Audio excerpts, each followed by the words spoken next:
Bien sûr, la Bible dit dans le deuxième épître de Jean, versets 9 à 11, que quiconque transgresse la doctrine de Jésus-Christ et ne lui demeure point fidèle n'a point Dieu.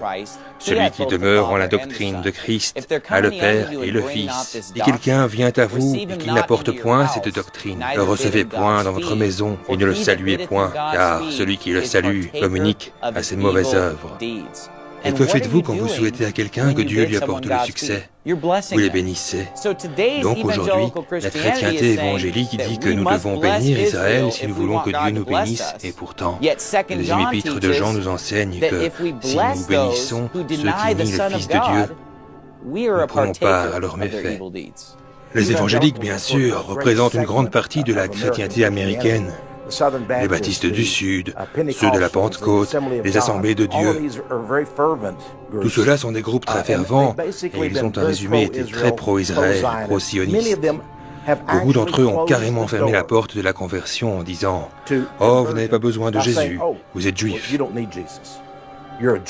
La chronique de Houston rapporte que John Hagee a dit « Je n'essaye pas de convertir les Juifs à la foi chrétienne.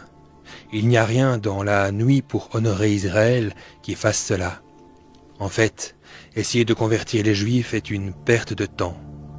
La personne juive qui a ses racines dans le judaïsme ne se convertira pas à la chrétienté.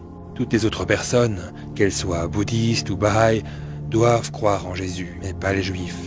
Les Juifs ont déjà une alliance avec Dieu qui n'a jamais été remplacée par la chrétienté. Et en réalité, c'est la chose la plus antisémite que vous pourriez dire.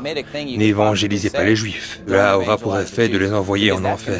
La Bible dit, celui qui croit dans le Fils a la vie éternelle, et celui qui ne croit pas le Fils ne verra pas la vie, mais la colère de Dieu demeure sur lui. Et pourtant, John Hagee enseigne que les Juifs sont déjà bons pour le service, et que nous ne devons pas évangéliser les Juifs. Bien, John Hagee a tout faux. La Bible nous dit que nous devons gagner au Seigneur ceux qui sont perdus. Nous devons prêcher la bonne nouvelle à toutes les créatures. J'ai mentionné plutôt C.I. Scofield, ayant divorcé et s'étant remarié. N'est-ce pas intéressant que John Hagee a la même histoire? Il a divorcé avec sa femme, s'est remarié avec une autre. Il dirige une grande église pentecostale et met l'emphase sur Israël jusqu'au point de l'idolâtrie.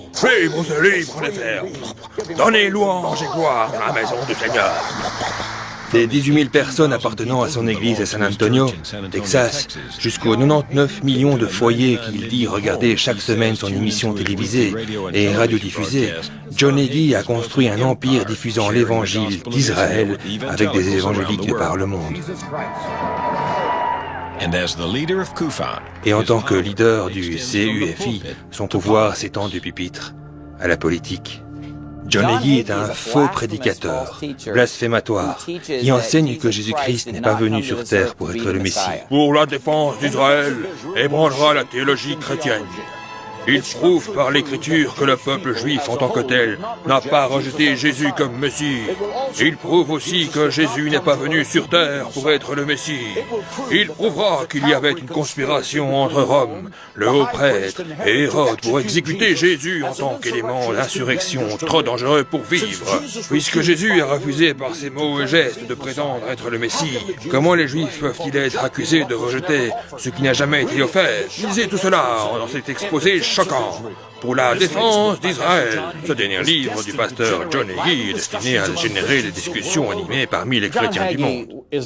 John Hagee n'est pas un baptiste indépendant, ni un croyant de la version King James de la Bible.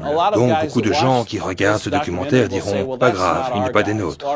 Eh bien, que dire de Sam Gibb, qui il y a juste un an prêchait dans une église dans le Idaho et dit, je vais presque le citer mot à mot, « Vous savez ce que je n'appellerai jamais Jésus, je n'appellerai jamais mon Messie. Vous savez ce que je n'appellerai jamais Jésus, je n'appellerai jamais mon Messie. » Savez-vous pourquoi? Vous dites, eh bien, il est le Messie. Il n'est pas votre Messie. À moins que vous ne soyez un juif, il n'est pas votre Messie. Êtes-vous du stock des gentils? Alors, on ne vous a jamais promis un Messie. Je suis désolé, mais Sam Gibb a tort. Il est peut-être populaire parmi les baptistes indépendants, mais c'est faux. Que ce soit de Sam Gibb ou de Peter Ruckman ou de quiconque. La parole de Dieu est la parole de Dieu. Et nous ne permettrons pas, que ce soit Scofield ou John Hagee ou notre pasteur favori ou notre professeur favori, d'influencer ce que l'Écriture dit vraiment. Jésus-Christ est le Messie. Il est mon Messie. Il est le Messie de tout le monde. Hagee ajoute dans la Houston Chronicle: de nombreux théologiens chrétiens sont antisémites parce qu'ils disent que l'alliance avec les Juifs est révolue, que les Juifs ont été remplacés par la chrétienté et qu'Israël ne mérite pas le soutien américain, financier et militaire. Non seulement les sionistes chrétiens, comme Hagee, enseignent que les chrétiens doivent supporter Israël, ils exigent aussi que le gouvernement américain soutienne Israël militairement et financièrement.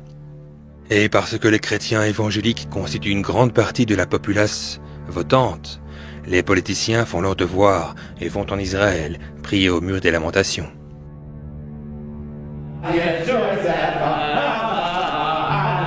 Il y a beaucoup d'électeurs républicains, socialement conservateurs, évangéliques, qui ont ce sujet à cœur.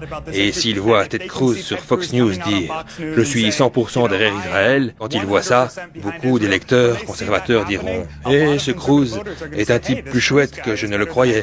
En fait, ils ont juste eu l'événement Chrétiens Unis pour Israël, qui est une organisation de chrétiens évangéliques qui sont très pro-Israël. C'est une image, je crois qu'on a ça, de Rand Paul qui prie avec eux. Le voilà. Il prie avec les gens de CUFI. Je déclare ceci: ceux qui haïssent Israël haïssent l'Amérique, et ceux qui haïssent les Juifs haïssent les chrétiens.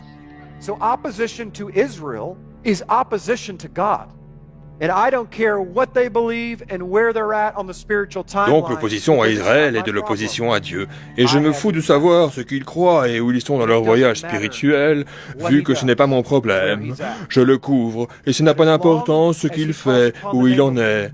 Du moment qu'il en appelle au nom de Yahvé, le Dieu d'Abraham, Isaac et Jacob, c'est mon frère.